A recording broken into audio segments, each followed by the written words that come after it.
Assalamu alaikum student mathematics 4024 welcome to maths guru. I hope you all are fine. I am fine too, alhamdulillah. Inshallah grade 11 students on 24th of May आपका maths का P2 है और I will try my level best to be there at the center inshallah. P1 में आप सबसे मुलाकात हुई, बहुत अच्छा लगा और बहुत अच्छा हो गया कि माशाल्लाह आप सब बहुत खुश थे। अल्लाह का लाख लाख शुक्र है, सब बच्चों का पेपर बहुत अच्छा हो गया। अल्लाह से दुआ है कि अल्लाह ताला इसी तरह जो है वो मैथ्स का P2 भी आ जाए और ज़्यादा डिफ़िकल्ट क्वेश्चंस ना हो, ताकि ये कि ये वाला पेपर भी जो है ना वो सब बच्चों का बहुत अच्छा हो जाए, आमीन। अच्छा, मैथ्स के पेपर वन की बात कर लेते हैं जल्दी से। जैसा तुम लोगों ने बताया मैथ्स के पेपर वन के बारे में, तो क्वेश्चंस जो थे वो बहुत इजी थे। ठीक है, इसका मतलब ये हुआ कि paper was on the easier side, तो इसका मतलब है थ्रेशोल्ड जो है ना वो ऊपर जाएगा। 3 से 4 क्वेश्चन थे जो कि मुश्किल थे। कुछ बच्चों ने मुझे बताया कि भाई एक परपेंडिकुलर बाइसेक्टर का क्वेश्चन था जो कि बिल्कुल लास्ट क्वेश्चन था, 5 मार्क्स का था।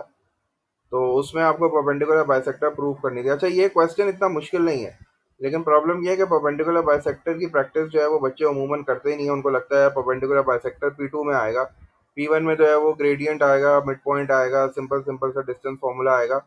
तो मतलब एक्सपेक्टेशन उनकी थी नहीं, तो इस वजह से उनको वो क्वेश्चन मुश्किल लगा। और दूसरा ये कि वो 5 मार्क का था, तो थोड़ा सा जो है ना वो वहाँ बच्चों ने स्ट्रगल किया। कुछ बच्चों ने बहुत अच्छा मुझे ये बताया कि सर 5 मार्क्स का था, तो हमने पहले ही सोच लिया भाई इसमें काफ़ी वर्किंग होगी। तो हमने जो है ना फिर इसीलिए उसमें वर्किंग ज़्यादा की। पहले हमने जो है वो मिड पॉइंट भी निकाला, उसको भी प्रूफ किया, ग्रेडियंट को भी प्रूफ किया। मैंने सॉल्व करके अपने चैनल पे वो क्वेश्चन डाल दिया। आई होप तुम लोगों ने देखा होगा, नहीं देखा तो देख लेना। प्लस ये कि एक एलसीएम एचसीएफ का क्वेश्चन आया था। एलसीएम एचसीएफ का क्वेश्चन बेसिक कॉन्सेप्ट का था, बस उसमें वेरिएबल्स आ गए थे, इस वजह से बच्चे कंफ्यूज हो गए।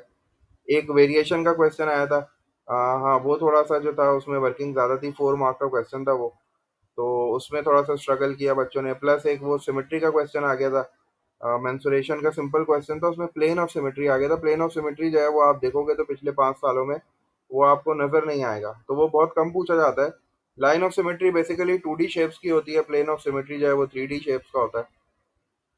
तो वहाँ जो है, लेकिन उसकी वेटेज कम थी, तो मतलब इतना ऐसा कोई मुश्किल चीज़ वो नहीं थी। इसके अलावा बाकी सारे क्वेश्चंस जो थे वो जैसे प्रेडिक्शन होती है ना, जैसे ट्रांसफॉर्मेशन का सवाल सीधा सीधा आता है, लोसाई का आता है, तो प्रोबेबिलिटी का जैसे होता है, जैसे आपने पास पेपर प्रैक्टिस की थी, तो अल्हम्दुलिल्लाह उसी तरह के सवाल है। अल्लाह का लाख लाख शुक्र है, आप लोग भी जो है वो अल्लाह ताला का शुक्र अदा करते रहो। बाकी है कि आज उसका फिजिक्स का P4 था, तो वो भी बच्चों बता रहे थे कि बहुत आसान आया था।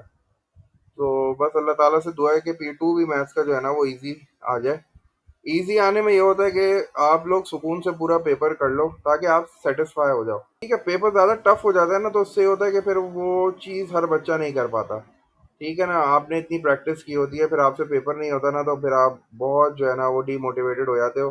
फिर उसका रिजल्ट जो है ना वो बाकी वो पेपर्स पे भी पड़ता है। तो इसलिए अल्लाह करे कि जैसी आपने प्रैक्टिस की है, जिस तरह की आप प्रैक्टिस कर रहे हो, और अभी तो काफ़ी टाइम है माशाल्लाह, तो इसी तरह जो है ना वो उसकी प्रैक्टिस जो है वो कंटिन्यू रखो। कुछ के पेपर्स हैं बीच में, कुछ बिल्कुल फ्री हैं, तो बस अब इसको जो है ना लाइटली नहीं लेना। बस पॉइंट यही है कि इसको लाइटली ना लो। बेशक आपके P1 जितना भी अच्छा हो ना, ये P2 में भी आपको उतनी ही मेहनत करनी है। ऐसा नहीं सोचना कि यार P1 अच्छा हो गया, P2 में तो बस एवरेज भी ले आऊँ मार्क्स तो काम हो जाएगा। ठीक है, लेकिन इस तरह नहीं सोचना है। P2 की भी फुल आपको प्रैक्टिस करनी है, ज़्यादा से ज़्यादा पास पेपर जो है वो आपको सॉल्व करना है। अभी आपने जितनी मेहनत की है ना, आपके सामने है आउटपुट। ठीक है, तो अभी बस उसी तरह जो है वो अपने आप को कन्विंस करो, मोटिवेट करो कि भाई देखो मैंने ये मेहनत की थी, मैंने इतने क्वेश्चन सॉल्व किए थे, मैंने इतने पास पेपर सॉल्व किए, तो पेपर मुझे ऐसा आसान लगा। तो इंशाल्लाह P2 भी जो है वो आसान से ही आएगा। बाकी है कि कुछ P2 के इम्पोर्टेंट टॉपिक्स निकाले हैं मैंने, तो वो मैं तुम लोगों के साथ शेयर कर रहा हूँ। मैथ्स में तो गेस्ट पेपर बनाना आपको पता है बहुत ही मुश्किल है, बस ये है कि टॉपिक्स जो है वो बताए जा सकते हैं। अब चूंकि P1 तुम लोग दे चुके हो, तो तुम लोग को आइडिया है कि भाई किस किस तरह के क्वेश्चंस आए थे, कौन कौन से टॉपिक से। अब जिस टॉपिक से नहीं आए तो वो बड़ा इंपॉर्टेंट हो जाएगा। अच्छा, तो मैंने जो नंबर 1 पिक पे रखा है ना इंपॉर्टेंट टॉपिक, वो एवरीडे मैथमेटिक्स रखा है। मुझे लगता है कि एवरीडे मैथमेटिक्स का क्वेश्चन आपके पेपर में स्टार्ट में आपको मिलेगा। ठीक है, या स्टैटिस्टिक्स मिलेगा पहला क्वेश्चन, या ये है कि एवरीडे मैथमेटिक्स मिलेगा, क्योंकि पास पेपर्स में इसी तरह जो है ना वो पैटर्न फॉलो हो रहा है। तो एवरीडे मैथमेटिक्स का क्वेश्चन आपको अच्छी तरीके से करना है। इसके सारे कॉन्सेप्ट्स आपको करने हैं, compound interest, simple interest, percentage increase, percentage जो डिक्रीज होता है, परसेंटेज सेविंग, इंस्टॉलमेंट्स होती हैं, मनी प्रॉब्लम्स होते हैं। ठीक है, जो वो मनी एक्सचेंज होता है, टाइम की जो डिपार्चर अराइवल की कैलकुलेशंस होती हैं, तो ये सारी चीज़ें इस टॉपिक में आती हैं, तो ये आपको अच्छी तरीके से करनी है, क्योंकि इसका क्वेश्चन जो है ना ये 10 मार्क्स का तो होता ही है कम से कम। ठीक है, तो एवरीडे मैथमेटिक्स जो है वो बहुत इंपॉर्टेंट हो जाएगा। ट्रिग्नोमेट्री पूछा तो गया है मेरे ख्याल से, लेकिन कम पूछा गया है। अब आपका जो है वो साइन रूल, कोसाइन रूल आएगा, एरिया ऑफ ट्राइंगल आ सकता है, बेरिंग मेरे ख्याल से आ चुका है, लेकिन ये कि फिर भी वो बेरिंग 1 नंबर की आपसे दोबारा पूछ सकता है। मे बी पॉसिबल वो आपको 3D शेप दे दे कोई, और 3D शेप में वो मतलब आपसे जो है ना वो मिसिंग साइड्स और मिसिंग एंगल्स वगैरह जो है वो निकलवा सकता है। एलिवेशन डिप्रेशन भी बिल्कुल वो आपको दे सकता है। तो ट्रिग्नोमेट्री बड़ी इंपॉर्टेंट हो जाएगी। ट्रिग्नोमेट्री में जो है ना वो अभी आ सकता है काफ़ी मार्क्स जो है ट्रिग्नोमेट्री से वो आपसे पूछ सकता है। तीसरी चीज़ angle properties of circles and polygons है, ये बच्चों ने बताया कि ये नहीं आया। तो angle properties of circles and polygons जो है ना ये बड़ा इंपॉर्टेंट टॉपिक हो जाएगा। ये इसमें दो चीज़ें हैं, एक तो पॉलीगॉन से रिलेटेड सारे फॉर्मूलाज हैं, जिसमें सम ऑफ इंटीरियर एंगल्स आ गया, और एक इंटीरियर एंगल कैसे निकालना है। ठीक है, अब इसमें parallel lines, alternate angles, corresponding angles, supplementary angles, vertically opposite angles, तो ये सारी चीज़ें भी जो है ना इसमें प्रैक्टिस कर लेना, क्योंकि ये भी एंगल प्रॉपर्टीज ही हैं, सर्कल और पॉलीगॉन की नहीं है। लेकिन ये है कि जब दो पैरेलल लाइंस आपको हो सकता है वो पॉलीगॉन्स में बना के दे दे, फिर आपको ये सारे कॉन्सेप्ट यूज़ करने पड़े। और एंगल प्रॉपर्टीज ऑफ सर्कल्स तो आपको पता है भाई, सारी प्रॉपर्टीज आपको करनी पड़ेंगी। एंगल प्रॉपर्टीज हैं, सिमेट्रिकल प्रॉपर्टीज हैं, जिसमें रेडियस है, टेंजेंट है, और दो टेंजेंट फ्रॉम एक्सटर्नल पॉइंट हो गई। ठीक है, उसके अलावा एंगल एट सेंटर है, angle at centre, angle at circumference, cyclic quadrilateral, और उसके बाद आपके पास जो है वो angle in a semi circle, और angle in the same segment. तो ये सारी प्रॉपर्टीज जो है ना ये आपको लाजमी करनी पड़ेंगी। सर्कल प्रॉपर्टी का क्वेश्चन लाजमी आ सकता है। अगर सर्कल प्रॉपर्टी का क्वेश्चन एक एक मार्क का भी आता है ना, तो मैं उसमें भी आपको बोलूंगा वर्किंग लाजमी करना, और मतलब वर्किंग ना छोड़ना। ठीक है, और आंसर तो लिखते ही हो आंसर स्पेस में, वर्किंग भी करके दिखाओ। और ये पॉलीगॉन्स के सारे फॉर्मूलाज जो है ना ये याद कर लेना, सम ऑफ इंटीरियर एंगल्स का, एक्सटीरियर एंगल्स का। तो ये सारे फॉर्मूलाज अगर आप याद कर लोगे ना, इसका क्वेश्चन 4 मार्क्स का ही आता है ज़्यादा ज़्यादा। और ये सर्कल प्रॉपर्टी का अगर आ गया तो मैक्सिमम 8 नंबर का आ जाएगा, या फिर ये है कि 6 नंबर का, इस तरह आ जाएगा। तो ये 10 to 12 मार्क्स का बन सकता है। काइनेमेटिक्स पूछा जा सकता है। काइनेमेटिक्स के चांसेस इसलिए कम है क्योंकि P1 में ही इसका सवाल बच्चे बता रहे थे कि आया है काइनेमेटिक्स का, तो काइनेमेटिक्स की वेटेज कम हो जाएगी। लेकिन फिर भी ये पूछा जा सकता है, ये P2 में आता है। स्टैटिस्टिक्स आ चुका है, स्कैटर प्लॉट आपसे मेरे ख्याल से पेपर 1 में पूछा था उसने, लेकिन ये है कि अभी स्टैटिस्टिक्स का टॉपिक बहुत रह गया है। तो ये जो है ना लाजमी आ सकता है। इसमें कम्युलेटिव फ्रीक्वेंसी कर्व्स हो गए, हिस्टोग्राम हो गया, हिस्टोग्राम बनाना, फ्रीक्वेंसी डेंसिटी निकालना। अच्छा, वो फिर ये करता है प्रोबेबिलिटी को लिंक कर देता है स्टैटिस्टिक्स के साथ।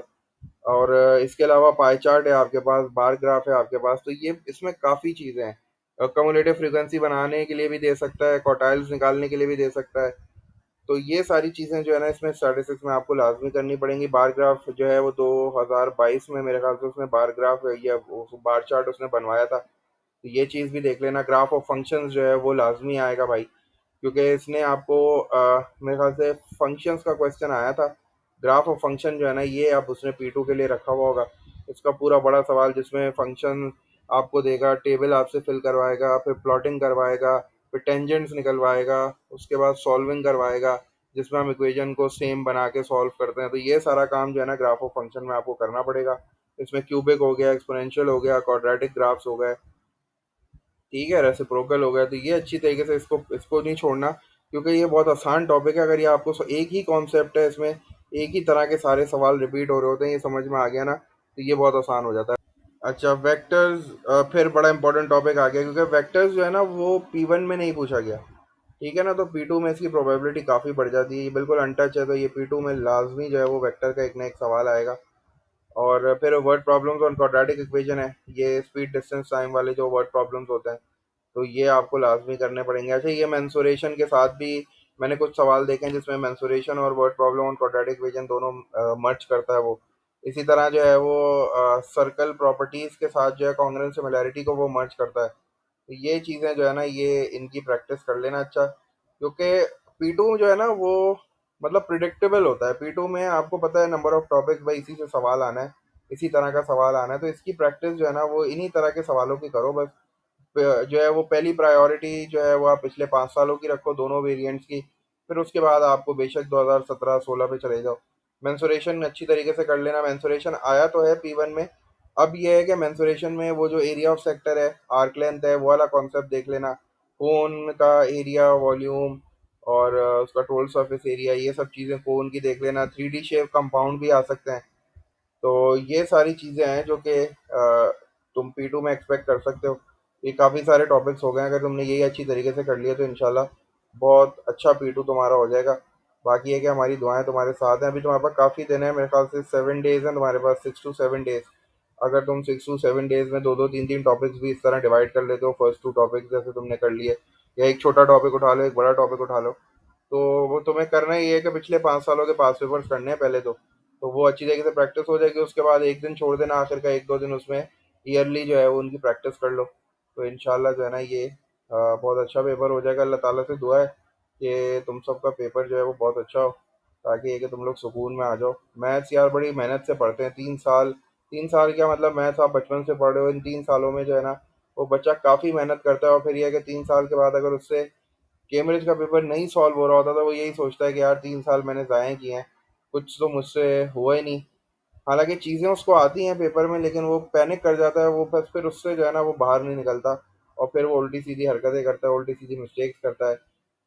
बस उससे फिर जो है ना वो ट्रैक पे आना मुश्किल हो जाता है। तो अल्लाह ताला से दुआ है कि ऐसी कोई सिचुएशन जो है वो तुम्हारे पेपर में पैदा ना हो, सीधे सीधे सवाल आ जाए, जो तुम लोगों ने प्रैक्टिस की है वो अच्छी तरीके से तुम्हारा पेपर हो जाए, कॉन्फिडेंटली तुम पेपर अटेम्प्ट कर लो। बाकी मेहनत करते रहो, इंशाल्लाह अल्लाह ताला पे भरोसा रखो।